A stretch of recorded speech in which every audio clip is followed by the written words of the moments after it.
Bom, pessoal, antes de tudo, obrigado. Acho que o pessoal da Rafen está aqui comigo, né? Fim a convite deles.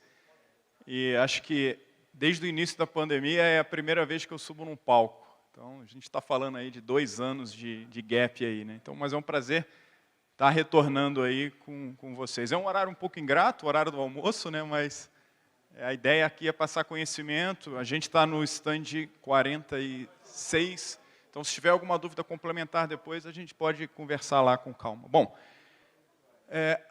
o papo hoje é focado um pouquinho em possíveis soluções para mitigação de ataque DDoS. Eu vou ser completamente agnóstico, não completamente, mas obviamente a gente sempre fala um pouquinho do que a nossa tecnologia faz.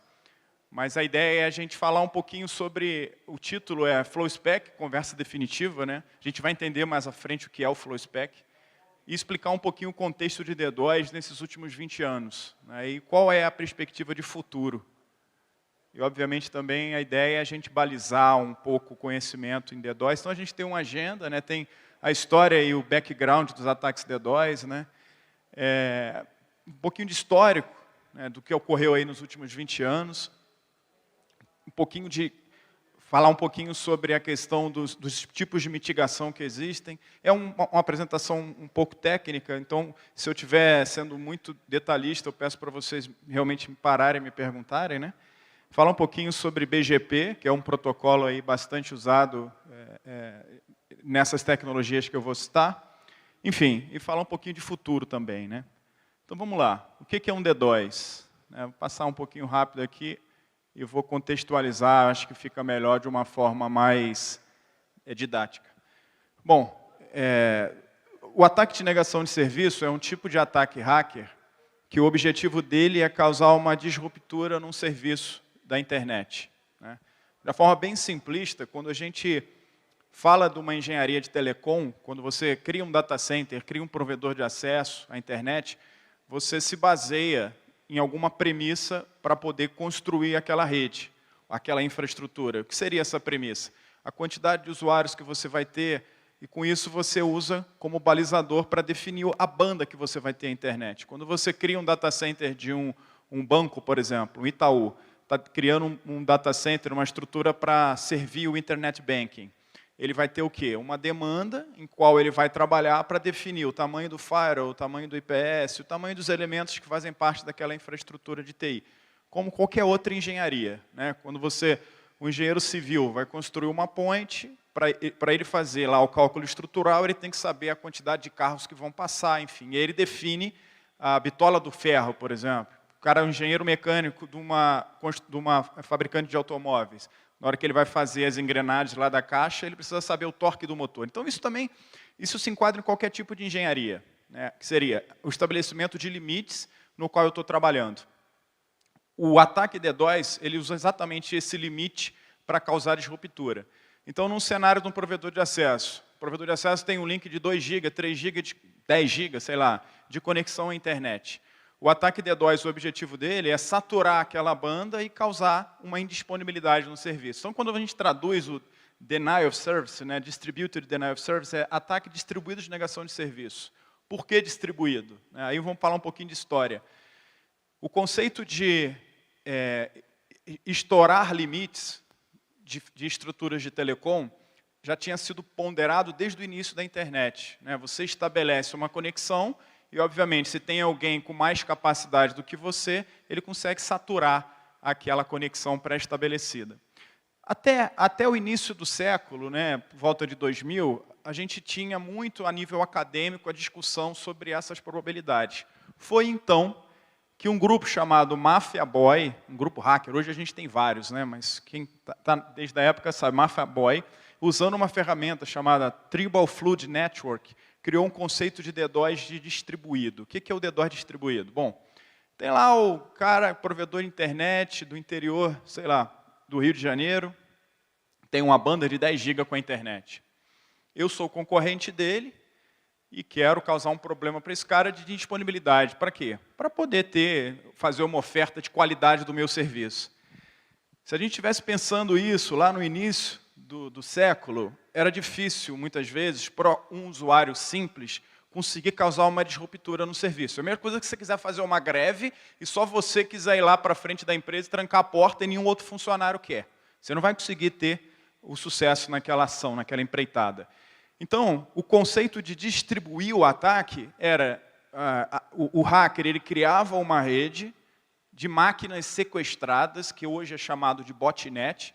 Bot, tem muita gente que usa em vez de falar bot, é zumbi, né, máquina zumbi, que é literalmente, ele distribui um malware, seja por engenharia social, ou mesmo por uma vulnerabilidade do sistema operacional, mas o objetivo dele é sequestrar várias máquinas ao redor do mundo e orquestrar que essas máquinas façam uma ação na internet.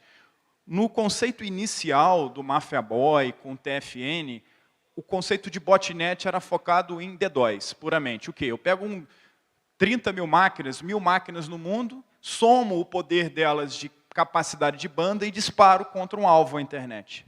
Então eu consigo causar uma disruptura. Isso a gente vê diariamente. Isso não é ficção científica. Instituições no Brasil, financeiras, governo, quando a gente ouve falar, o banco está lento, o site está lento, quase que 80% das vezes é por conta de um ataque de negação de serviço. Então, no início do século, a gente tinha 3, na realidade, vou citar os 2, né, mas os principais, talvez, aqui no Brasil, que vocês lembrem mais, que eram o eBay e o Yahoo. Na época, o eBay era o precursor de e-commerce. Tudo hoje que a gente vê como e-commerce, Mercado Livre, Amazon, no início, quem criou essa ideia e toda a infraestrutura, veio o PayPal, enfim, tudo que nasceu para a gente ter o que tem hoje era o eBay. Ele era o grande ícone, era um site de leilão. Ele não era nem um site focado à venda de produto direto para o usuário final. E o Yahoo. O Yahoo era o portal de conteúdo no mundo, né? Hoje você tem Google, você tem Facebook, redes sociais que te dão o acesso, né, à internet, ao conteúdo que você quer acessar. E o E-Trade era um broker de ações muito famoso nos Estados Unidos. E no início do ano 2000, o Mafia Boy fez o primeiro ataque em massa distribuído para essas 3 redes. Na época, a grande operadora americana era a AT&T, hoje nem é mais, a que provê maior quantidade de conexão à internet, mas a AT&T demorou 3 dias para poder restaurar a conexão desses sites. Então, isso marcou o início dessa era que a gente tem vivido na internet, que é a era de negação de serviço, né, dos ataques DDoS. E desde então, a gente tem visto isso evoluir de forma muito, vamos dizer, até exponencial, né? Só um contexto. A gente fala aqui de NetScout, que é a empresa que eu trabalho. A NetScout, na realidade, a parte de DDoS da NetScout veio de uma empresa chamada Arbor Networks. Não sei se vocês conhecem. A Arbor ela foi criada exatamente nesse momento aqui, em 2000. Né? Existia um grupo dentro da Universidade de Michigan, que o campus da Universidade de Michigan era o campus de Ann Arbor, daí vem o nome da empresa. E quando ocorreu esse problema na infraestrutura internet, o governo americano, por meio do DARPA, criou uma espécie de desafio entre universidades, que aqui no Brasil ocorre, mas nos Estados Unidos de uma forma mais abrangente, e o projeto Lighthouse da Universidade de Michigan, e Ann Arbor ganhou, foi fomentado por agências do governo, e aí nasceu a Arbor Networks. Então, quando a gente fala de DDoS, NetScout, Arbor, a gente está aí desde o início. Toda a tecnologia que hoje existe de mitigação, detecção desse tipo de ataque, nós somos precursores disso, né? Então, obviamente, como sendo fomentado pelo governo, grandes agências do governo, a CIA, grandes corporações como a AT&T, grandes bancos como a JP Morgan, todos eles foram os nossos primeiros clientes e ajudaram a construir a nossa tecnologia para o que ela é hoje. E o DDoS, né, agora fechando parênteses, o que ele se transformou? Bom, ele se transformou numa ferramenta extremamente útil para hacktivismo. E o hacktivismo se divide de várias formas, né? A gente tem, bem no início do DDoS, o objetivo do grupo Mafia Boy era um objetivo simplesmente de ego, que a gente chama de hacktivismo de ego, que é o cara colocava um site do Yahoo fora, colocava o site do eBay fora. Aqui no Brasil a gente tinha grandes ícones, que ainda são até hoje, mas o OL, quando a Globo lançou o Big Brother Brasil 1, tiveram grandes ataques ao portal do Big Brother. E o objetivo desse grupo que destruía era literalmente anunciar numa plataforma que ele foi o grupo que fez aquele ataque. Não existia nada, nenhum interesse financeiro nisso, né? E de lá para cá isso mudou muito. A gente passou pelo uso do DDoS na parte de protestos, no início da década passada, a gente teve uma operação chamada Operação Ababil, que por conta de um vídeo que satirizava o Islã, né, satirizava Maomé, um grupo do Oriente Médio, hacker de Oriente Médio, incitou ao governo americano e também algumas instituições financeiras de que ele ia começar uma campanha de ataques exatamente por conta de retaliar esse filme que havia sido produzido. E foram praticamente 3 semanas em que bancos dos Estados Unidos e agências ligadas ao setor financeiro do governo foram colocados abaixo, foram degradados, os serviços foram degradados por conta disso. E daí a gente tem aqui no Brasil também, depois essa operação Ababil também teve uma semana de ataques de instituições brasileiras, de bancos brasileiros, ataques a governos. Na época do programa Mais Médicos, aí, de trazer cubano para o Brasil, também teve ataque ao site do Ministério da Saúde, enfim. O ataque ele passou o quê? A sair daquela ideia de que ego, é um grupo hacker querendo disputar por outro, e passou a ser algo literalmente usado como um protesto social. Por quê? Porque a cultura mudou, né? A internet, a partir do início da década passada, ela passou realmente a ser uma ferramenta cotidiana. Ninguém hoje vive, literalmente, sem a internet, para fazer atividades do dia a dia. Você vai se aposentar, o INSS nem permite que você vá lá se você não fez a inscrição pela internet antes. Se você não tem internet banking, dificilmente você vai conseguir resolver seu problema, ou dificilmente você vai conseguir facilmente resolver um problema numa agência bancária, né? Então, obviamente, se vislumbra, sempre você tem os dois lados em qualquer tipo de atividade humana. Você tem um lado que olha aquilo como uma coisa interessante e outro que vai tomar proveito daquilo. Isso foi evoluindo. Né? De que forma? O que aconteceu com a internet, a grande revolução da internet na última década, e a gente ainda presencia isso muito hoje? A virada da economia para ela. Isso foi extremamente acelerado, principalmente por conta da pandemia, né? A parte de delivery que você hoje tem muito fundamentado, grandes aplicativos como o iFood para fazer entregas de comida, isso tudo foi muito acelerado. Esse processo de digitalização ocorreu de forma muito rápida, né? Óbvio, teve um grande aumento na pandemia, mas isso já vinha acontecendo há bastante tempo. E o que eu trago com isso? Eu tenho dinheiro rodando, eu tenho uma economia muito forte por trás da internet. E o que eu tenho correndo atrás disso são, obviamente, criminosos que querem se usufruir disso de alguma forma. E aí, hoje, o que a gente tem é, literalmente, uma rede. Eu citei há pouco aí um exemplo de provedor internet, o cara competindo com o outro. Isso é comum, isso não é ficção, não. E o que existe hoje no mercado? Hackers que vendem os serviços de DDoS. Literalmente, ele aluga a botnet dele. Ele cria uma botnet, uma rede de máquinas invadidas, cria lá um sistema de controlar, extremamente complexo, até para fazer a rastreabilidade disso. E ele chega e fala, fulaninho, te cobro aí 10 mil reais por dia para você botar o seu concorrente para fora. Inclusive, ele bota SLA lá, garanto que o ataque vai ser de tanto. Inclusive, isso tem reportagem, se você procurar no Google, você vai ver, tem reportagem do próprio jornal. Teve um jornal, não sei qual é o jornal da Globo, que deu uma reportagem no interior de Goiânia, no interior de Goiás, em Goiânia, perto de Goiânia ali, um grupo, na verdade ele chamava, se eu não me engano, como é que era o nome dele? Eu não me lembro bem, mas depois eu vou recordar. Tem um nome curioso, que esse cara entrava nos grupos de usuários, de provedores de internet, de donos de provedores ou funcionários de provedores e fazia anúncio. Botando lá, olha, quer fazer um ataque? Aquele carinha que sempre rompe a sua fibra na rua, que te deixa indisponível, te ofereço aqui uma plataforma de ataque para ele. Então, assim, isso eu estou falando a nível regional, né? Mas isso existe a nível global. Existem hoje, a gente pensa aí, uma atividade, um momento muito atual, que é a guerra entre a Rússia e a Ucrânia. Beleza. Estados Unidos criou um embargo econômico para a Rússia. A Coreia do Norte sempre teve embargo econômico, desde a época da Guerra Fria. Como é que, aí a gente vê, Bitcoin, né? Vou comprar Bitcoin. As pessoas pensam, como é que o Bitcoin se valoriza? Enfim, porque existe hoje toda uma economia digital em torno de ataques. Existem estados que não podem fazer um comércio com outro estado e usam o Bitcoin para poder ser a moeda de pagamento. Existem estados que estão proibidos de fazer transação comercial com o mundo e usam ataques DOS e botnet para poder rentabilizar. A gente ouve muito recentemente aí, ataque a Renner, lojas americanas, vocês devem recordar, ficaram dias fora, a JBS nos Estados Unidos, uma grande distribuidora de óleo na costa leste americana, Colonial Pipe, que ficou uma semana sem distribuir gasolina em toda a costa leste por conta de ataques, não somente de DDoS, né, mas ataques que pedem resgate. Então, o DDoS evoluiu para isso hoje.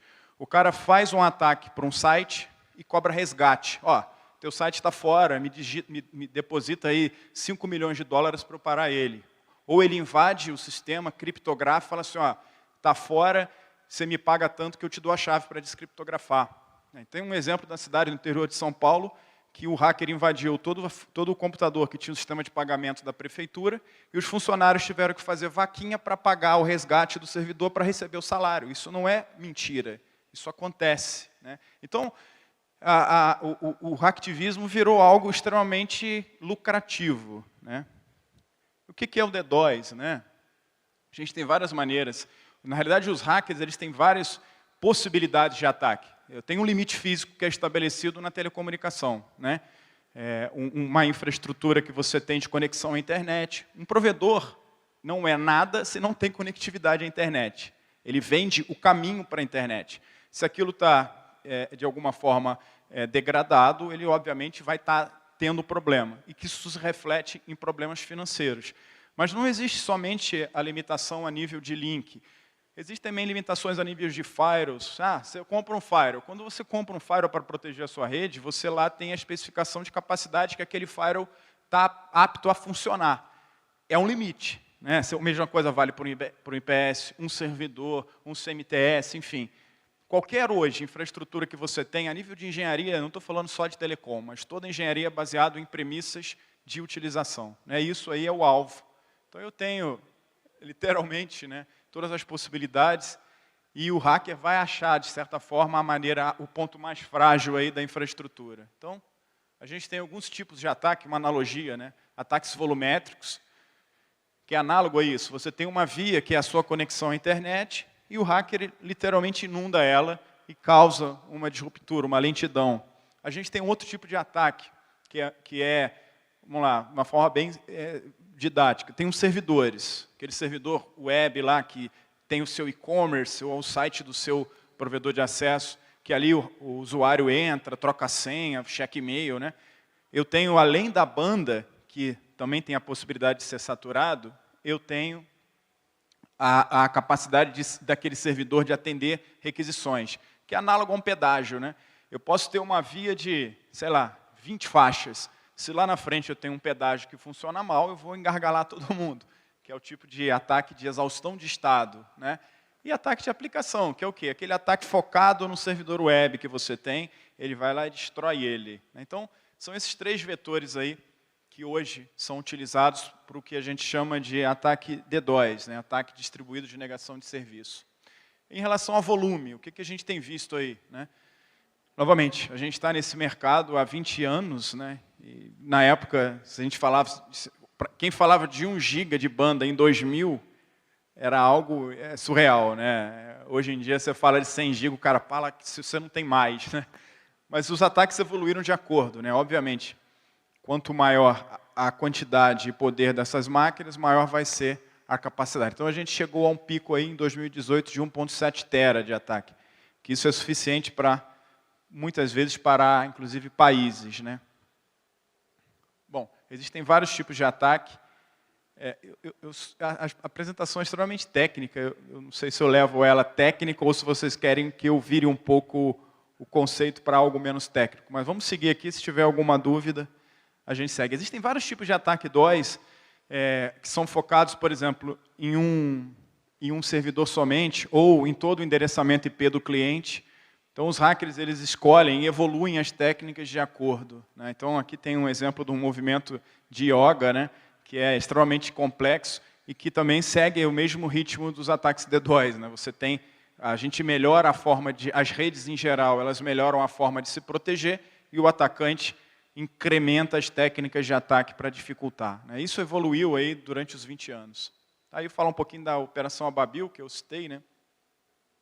Hoje, a gente tem diversas formas de fazer ataque DDoS. Então, a gente criou, inclusive, uma tabela similar à tabela periódica com tipos de vetores, possibilidades de ataque DDoS que os hackers exploram hoje em dia. Isso aqui está desatualizado, né? Por volta de 2019, a gente verificou no máximo até 14 vetores de ataque, 14 vetores de ataque num DDoS somente. O que significa isso? Bom, eu faço um ataque DDoS para um servidor web. Se eu uso só uma característica, o operadora que faz o trânsito para o usuário final, ou o próprio usuário, ele pode conter aquilo e eu limpei. O hacker ele faz a complexidade aumentar, ele bota mais vetores, mais assinaturas de ataque para dificultar o rastreio. Hoje a gente está em torno de 28. No ano passado a gente presenciou ataques com até 28. Então, aqui tem um pouquinho dos exemplos de ataques usando mais de 11 vetores, um crescimento de 1.800% aí no ano de 18 para 19. Então, no ano de 2019, a gente observou 570 ataques multivetores.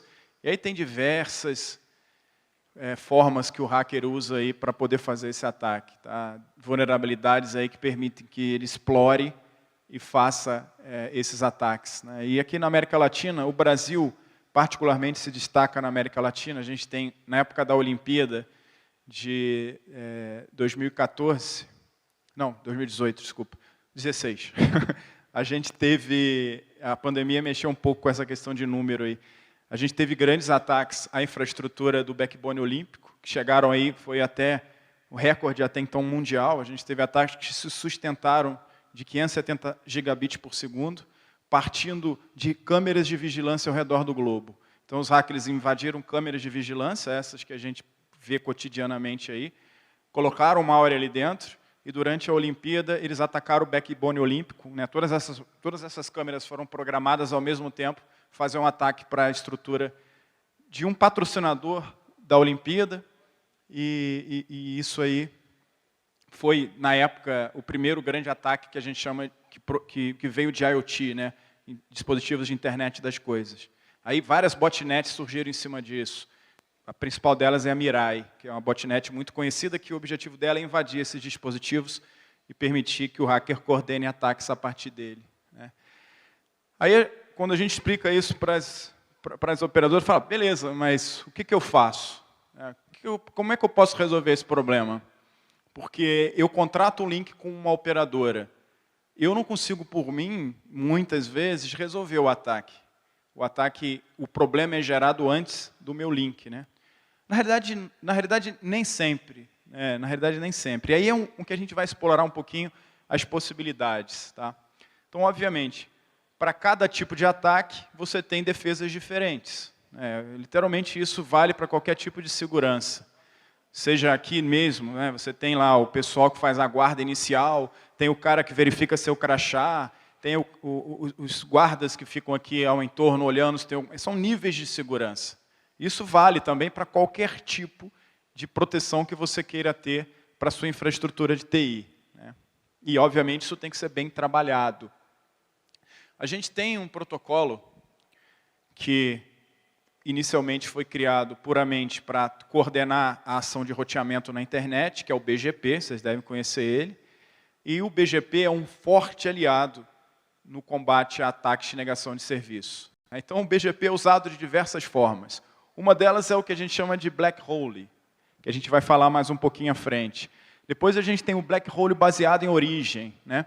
E a gente também tem um elemento que é o mitigador inteligente. Vamos falar um pouquinho sobre como cada um deles funciona de uma forma bem simples. Bom, aqui eu tenho uma estrutura de rede, tem ali em cima os 3 roteadores que representam um acesso meu à internet, e tem aqui um servidor que está sob ataque. O que os roteadores fazem? Quando eles recebem um pacote, seja ataque ou um usuário válido vindo da internet, ele vai rotear aquilo para o IP destino. Nada de novo aí, é como a internet funciona. Se eu tenho um ataque DDoS destinado a esse IP aqui embaixo, ou para qualquer outro, no nosso exemplo, se eu não tenho nenhuma outra ferramenta, se aquele ataque está causando uma disruptura em toda a rede da operadora, se não há uma outra forma de se mitigar, o que a rede tem de opção a fazer é instruir todos esses roteadores aí para quando chegar um pacote destinado àquele servidor, ele descartar. Eu literalmente termino um ataque para o hacker. Né? O objetivo do hacker inicialmente era derrubar esse servidor aqui embaixo. Só que o volume do ataque é tão alto, muitas vezes, que ele causa um problema na infraestrutura de transporte e obriga aí a operadora, que não tem, obviamente, infraestrutura adequada, para evitar. Colocar aquele usuário, puxar o fio da tomada, literalmente. Então, essa era uma, no começo desses ataques DDoS, aí, dos ataques DDoS, esse era o método mais usado. Na realidade, era o único método que existia. Então, a necessidade de alguns, né, se sobrepõe aí à vontade de outros. Então, se eu tinha lá na época um banco, sei lá, um Safra sob ataque, e toda a infraestrutura da operadora caía com ataque ao Safra, a operadora não tinha outra opção em desconectar o próprio Safra e evitar aí uma disruptura maior de outros clientes. Então, isso é uma técnica que ainda existe, mas é pouco usada. Aí a gente tem uma outra opção, uma evolução disso. Ok, mas e se eu puder trabalhar na origem? Em vez de eu bloquear ali, em vez de eu inibir todo o acesso ao host atacado, por que eu não filtro isso a nível de origem? E a gente tem o black hole por origem, que é uma técnica um pouco mais complexa, mas que é amplamente utilizada aí na internet hoje em dia, que basicamente você precisa de uma ferramenta que identifique as origens, né, e a partir dessa informação das origens, a rede descarta pacotes que provêm dessa origem. E a gente tem um equipamento, obviamente, contei um pouquinho da história para vocês do DARPA, enfim, né? E aí no meio do caminho também entrou parceria com a Cisco, uma empresa israelense chamada Riverhead, mas no final das contas se vislumbrou a possibilidade de se criar um roteador inteligente. Que é o quê? Eu tenho uma infraestrutura aqui de elementos que fazem parte da funcionalidade internet, que são os roteadores. Eu tenho um ataque DDoS. Como é que eu resolvo isso? Eu não quero ser extremista ao ponto de literalmente interromper toda a conexão para aquele usuário sob ataque. Eu quero ter a possibilidade de filtrar, de deixar passar o que é bom e bloquear o que é ruim, né? Que é o que de fato acontece hoje em dia. É o que de fato ocorreu aí na Rio 2016. É o que de fato ocorre aí na maioria dos ataques que a gente observa diariamente. Que é a utilização de um elemento que emprega filtros e desafios. Não vamos entrar no detalhe dos tipos de ataque DDoS, mas eles costumam ser simples, do ponto de vista de você caracterizar o que é bom ou ruim, mas muitas vezes, dependendo se o atacante tiver um interesse muito forte em causar uma disruptura, ele pode ser complexo. Então a plataforma ela age fazendo alguns desafios, literalmente perguntando, igual você chega no aeroporto, me mostra seu documento de identidade, para validar se você é bom ou ruim. Então, a tecnologia, junto com os ataques, também evoluiu, né? Só que isso tem alguns problemas. E isso, basicamente, pensando em futuro, talvez até num presente que a gente já vive, que são as limitações. Quais são as limitações dos métodos que hoje em dia são mais usados? Bom, ele está focado em proteger, dentro de uma estrutura de operadora, em proteger o usuário da operadora da internet, somente. Usuários internos da operadora que atacam outros usuários, muitas vezes a tecnologia, devido à complexidade da rede, não permite. Então, a gente tem, eu estou querendo explicar isso de uma forma mais trivial, mas o conceito de desviar o tráfego para um equipamento mitigador é basicamente através do que a gente chama de scrubbing center, cleaning center, posiciona esses elementos aí que tem essa capacidade de fazer a limpeza em algum ponto da rede, estabelece desse elemento para os roteadores da rede uma conexão no protocolo BGP, que é um protocolo de controle de roteamento, e durante o processo de ataque, quando um usuário está sob ataque, esse elemento mitigador anuncia para a rede que agora ele é o melhor caminho, né? Se a gente para pensar numa estrutura de roteamento, desde o roteador de borda ali até o roteador de acesso, eu tenho diversas camadas que transitam pacotes entre elas através de anúncios que esse elemento aqui faz para esse, que esse aqui diz para cá, que é o quê? Basicamente, esse aqui informando quem está atrás dele, esse aqui informa quem está atrás dele, esse aqui informa quem está na internet, e a internet flui assim, né? Na hora que esse roteador aqui vai tomar a decisão de onde é que eu encaminho o pacote, é em cima dessa informação do BGP que ele define se vai entregar para baixo ou vai entregar para cima. Quando o mitigador entra na ação, o que ele informa para a rede é o seguinte: olha, eu sou o melhor caminho para esse cliente sob ataque. A partir desse momento, os roteadores enviam informação para ele age como um roteador também, mas só que ele emprega técnicas de limpeza e devolve. É o que a gente chama de Scrubbing Center, e existem aí diversas formas técnicas de se fazer isso. Então, o tráfego é desviado para ele limpa e devolve o tráfego limpo para a rede. Bom, beleza, tudo funciona. Então, para que mudar, né? Por que eu preciso mudar isso que literalmente já funciona hoje em dia? Bom, porque como a gente falou desde o início da apresentação, a gente sempre tem o grupo, os hackers, desafiando aí as técnicas existentes e gerando complexidade, né? E, obviamente, para toda estrutura, toda tecnologia tem espaço de melhoria. Quem viveu aí a época de backbone IP, depois bota-se a camada MPLS, faz roteamento por label, agora virando para IP com VPN, que virou SD-WAN, tudo evolui. Depende da necessidade que a internet ou que a sociedade emprega, aí, o desafio que a sociedade emprega às operadoras. Bom, e quais são as limitações? Ele é muito bom para mitigar ataques norte-sul, né? Internet, cliente. Mas ele não é muito eficiente, não digo eficiente, ele não é muito simples de se implementar em proteções leste-oeste. Um cliente atacando o outro cliente da operadora. Tem um outro agravante. Quando eu vou proteger um IP sobre ataque, se eu utilizar o BGP, eu tenho que desviar todo o tráfego daquele IP para o mitigador, né? E tem, obviamente, mais outros pontos. Aí, por volta de 2007, a Cisco e a Juniper criaram um draft de RFC que especificou um protocolo que também roda em cima de BGP, que é o FlowSpec, que é o Flow Specification, que é basicamente a possibilidade de você distribuir lista de acesso usando o BGP. O BGP é um protocolo de distribuição de rota e ele possui alguns campos dentro do protocolo que permitiram que, a partir desse draft, os vendors, os fabricantes de roteador, implementassem a possibilidade de, quando eu tenho uma característica específica de tráfego, eu faço esse anúncio através do BGP e os roteadores tomam uma ação. Eu especifico ali porta origem, porta destino, IP origem, IP destino, algumas características também como tamanho de pacote.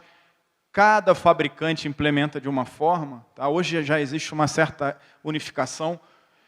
O IETF ele tem trabalhado em diversos drafts de melhorias do FlowSpec, mas ainda é extremamente dependente do vendor. E de posse dessa informação que o BGP transmite, ele tem uma ação que é tomada quando esse flow aqui, né, ele faz match, ele é validado em cima de um pacote. Que pode ser fazer um rate limit de forma automática, aplica um rate limit, né, fala assim, o IP tal está sob ataque e eu quero que IPs provenientes desse prefixo, quando forem destinados a ele, sofram shaping na rede de no máximo 20 megabits por segundo. É uma opção. A outra é drop. Qualquer IP, qualquer tráfego com essa característica de porta-protocolo, descarta.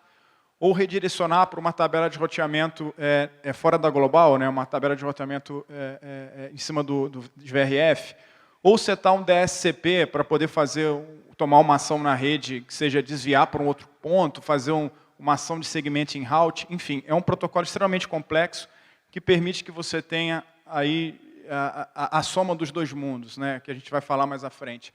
Então, isso aqui nasceu num draft de 2007. O primeiro vendor que implementou foi a Juniper. Ela navegou basicamente nesse mundo sozinha até 2014. E aí, a partir de 2014, isso passou a ser uma feature muito requisitada dos clientes, dos fabricantes de roteador. E hoje em dia você tem, acho que, se não a totalidade, mas a grande maioria dos fabricantes de roteador já tem alguma implementação de FlowSpec. Bom, e quando é que você usa o FlowSpec, né? Para que você usa o FlowSpec? Bom, o FlowSpec ainda depende da detecção. Então, você tem uma plataforma que normalmente analisa telemetria, né, que é uma amostra do tráfego que atravessa um roteador. Uma vez detectado um ataque, essa plataforma anuncia ao backbone a característica do ataque, através de um anúncio BGP com o conteúdo de FlowSpec. Os roteadores de borda fazem a contenção daquele ataque e sobra para o mitigador inteligente somente o tráfego que o FlowSpec não consegue tratar. Bom, tem alguns ataques que o FlowSpec não consegue tratar porque o FlowSpec é baseado numa característica específica. O mitigador, o operador ainda depende do mitigador porque tem ataques que dependem de desafio. Não é simplesmente eu fazer um bloqueio de porta protocolo, eu tenho que desafiar a origem, né? E aí eu tenho o tráfego sendo entregue aí ao usuário final limpo. Então eu tenho um conceito amplo que me permite o quê? Aumentar a minha capacidade de mitigação, né? Eu aumento aí, passo a não ser tão dependente dos elementos mitigadores e uso a minha infraestrutura de rede para absorver. Bom, pensando a nível de operadora de acesso, né, provedor de acesso, é uma ferramenta extremamente útil porque você adiciona à sua capacidade de mitigação interna o uso dos seus elementos de conexão à internet para tomar essa ação de bloqueio de forma inteligente. Então, a gente pensa isso a nível de operadora local, mas isso tem um valor muito maior a nível global, né? Por quê? A partir do momento que eu utilizo um protocolo que é amplamente usado na internet, que é o BGP, com a possibilidade de fazer a distribuição de uma ação de bloqueio, eu permito que uma operadora, um provedor de acesso regional, faça um anúncio para uma operadora e aquele anúncio seja propagado a nível global e eu consiga conter aquele ataque DOS o mais próximo possível da origem. Então, a gente tem algumas iniciativas globais, né, que permitem esse tipo de ação. A gente tem isso muito comumente em Black Hole. As operadoras, normalmente, quando vocês se conectam a ela, elas te fornecem uma community BGP para que você peça o bloqueio de determinado IP quando você está sob ataque. E a gente tem algumas iniciativas da CenturyLink, da Level 3, da AT&T, da RNP aqui no Brasil. São essas que a gente pode falar publicamente, mas todas as operadoras de grande porte no Brasil já utilizam FlowSpec, né? E aí o conceito é basicamente, quando você tem um ataque DDoS distribuído, como eu falei, são redes de máquinas invadidas ao redor do mundo, e é muito mais eficiente que eu vá conter essa rede lá na Coreia do Norte, na Rússia, nos Estados Unidos, na Itália, do que eu vá conter o agregado desse tráfego quando ele chegar, por exemplo, num cliente no Brasil, né?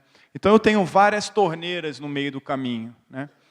Mas o método mais eficiente seria eu fazer a mitigação mais próximo da origem, porque é mais ou menos análogo a uma greve, né? Não estou dizendo que greve é bom ou ruim, eu estou usando como analogia.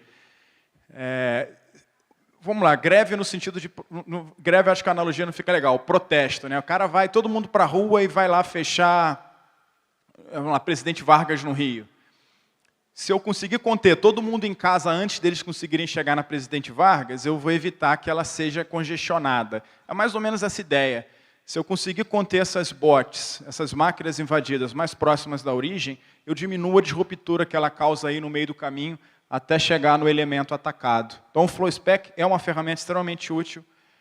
Obviamente, isso ainda é utópico, ela tem uma utilidade muito válida mesmo localmente, mas ela abre essa possibilidade da gente ter esse tipo de rastreio de forma global, né?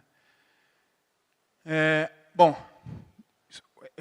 Black Hole e Black Hole por origem já existem, como eu digo, acho que a grande maioria das operadoras nacionais elas já permitem esse tipo de anúncio, né, de que você, através da sua sessão BGP com eles, peça um tipo de ação de bloqueio por origem ou por destino. E FlowSpec, a gente, como eu disse, tem algumas iniciativas, a Cloudflare, a Level 3, a Rhodes Telecom na Rússia, a Orange na Polônia, a RNP aqui no Brasil, elas já oferecem, já têm essa tecnologia, né? Novamente, essas são as que a gente pode divulgar, que são clientes que permitiram a gente divulgar a apresentação, mas Sem citar nomes, todas as operadoras brasileiras já têm FlowSpec. Do ponto de vista de iniciativa de peering, que seria você ter uma conexão BGP com essa operadora e ela permitir que você anuncie para ela um pedido de ajuda de FlowSpec. A gente tem a AT&T, a CenturyLink e a Charter, né? Tem iniciativas do Nanog para isso. A gente tem testes de FlowSpec multivendor. Lembra que eu falei que muitas características do FlowSpec ainda estão restritas a determinado fabricante, né? Sei lá, uma Claro usa a tecnologia de tal fabricante. Dentro da rede dela funciona muito bem o FlowSpec. Mas quando a Claro oferece isso para um cliente que tem uma tecnologia Huawei, por exemplo, muitas vezes ela não interopera. Exatamente porque o IETF ainda trabalha numa RFC que una tudo isso. Mas a gente tem clientes que já têm um certo sucesso de interoperabilidade de vendors, né? Juniper, Cisco, Huawei, Nokia, que trocam aí anúncios de FlowSpec entre si e tem funcionado de forma interessante. E o futuro vai ser basicamente isso, a possibilidade de você, quando tem um ataque DDoS, usar essa ferramenta poderosíssima para poder solicitar à sua operadora um bloqueio mais seletivo. Aqui tem algumas referências, eu não sei se esse slide vai ficar no site, para quem quiser depois, tiver interesse em dar uma estudada no FlowSpec, tem algumas referências interessantes. E aí a gente abre caminho, né, para a utopia. O que a gente fala de utopia? É a possibilidade de, literalmente, você sanar o problema do ataque DOS. O grande problema do ataque DOS é o conceito de ser distribuído. Eu estou sofrendo um ataque, eu sou um provedor de acesso, estou fora do ar, porque o meu link está entupido. De onde vem esse ataque? Parte vem da Rússia, parte vem do Brasil, parte vem da Colômbia, parte dos Estados Unidos, Coreia do Norte, enfim. Eu tenho uma infinidade e, obviamente, isso emprega também toda a parte legal, né? O ataque DDoS ele é escondido por trás exatamente dessa dificuldade de rastrear e da legalidade, de você tomar uma ação legal. Um FBI da vida consegue chegar e tirar um grupo hacker lá da Romênia e prender eles. Mas é bem complexo, né? Por exemplo, no Natal de 2014, teve o grupo Lazarus, foi aí que ele começou a ficar bem conhecido, e depois ele abriu em vários pequenos subgrupos, mas eles fizeram um ataque em cima da PSN e da Xbox Live. Né? PSN é a PlayStation Network. E foi literalmente no dia de Natal.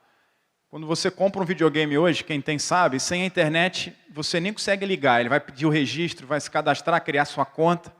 E eles fizeram esse ataque e fizeram com que Xbox Live e PlayStation Network ficaram fora do ar durante o Natal de 2015. Obviamente, teve uma perda financeira gigante, a FBI entrou no caminho e prendeu um hacker lá na Romênia que fez Mas é extremamente raro isso, porque você tem questões legais, de onde você pode chegar. Então, a internet, a comunidade busca uma solução para isso, que é exatamente a possibilidade de você estar usando técnicas que são automatizadas para conter aquele ataque na origem dele. É o que a gente chama de DDoS Open Thread Signaling, que é DOTS, que é basicamente um standard que permite que os fabricantes de roteador utilizem esse standard para criar um protocolo de comunicação global que permite que as pontas peçam ajuda e que um bloqueio seja colocado o mais próximo possível da origem do ataque. Então, isso tem algumas iniciativas open source já, que tem 4 implementações existentes de fabricante, uma delas é nossa, da NetScout, e tem uma open source também, que permite essa possibilidade de interoperar. Então, aqui tem um exemplo, só contextualizando, essa plataforma que vocês estão vendo aqui, que é o Sightline, ele está presente em 90% das operadoras globais, 100% das operadoras que a gente chama de T2 regionais, né, as operadoras nacionais aqui do Brasil, elas utilizam essa tecnologia.